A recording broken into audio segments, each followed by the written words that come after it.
My name is Donna, and I'd like to take this opportunity to tell you something about the way God has impacted my life. Nearly 20 years ago, I was taking a class at my church in spiritual formation. As the class progressed, I came to realize that the spiritual dimension of my life had been somewhat neglected. So I decided to volunteer to be on the board of trustees at an organization called New Life Community, which was a transitional housing program for homeless families.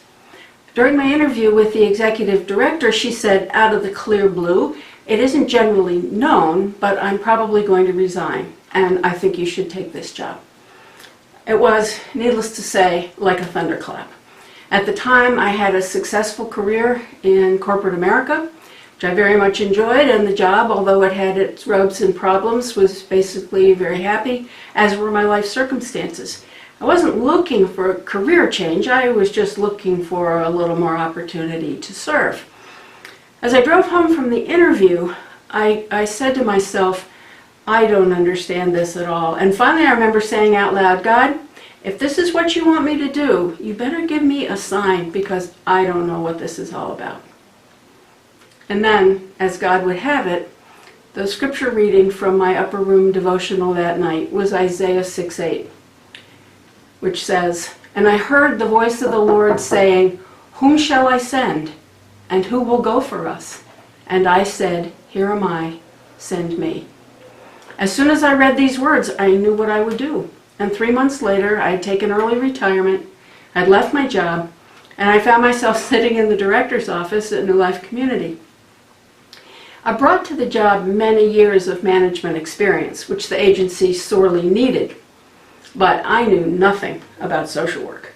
I knew nothing about nonprofit management and accounting.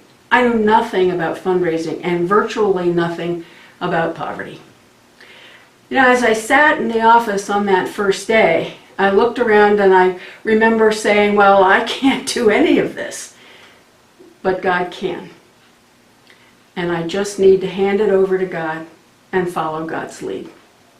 I learned that when you are forced by circumstance to recognize that you are not in charge, that you are not in control, and therefore you can put God at the center of your life instead of yourself, then the nature of life changes materially.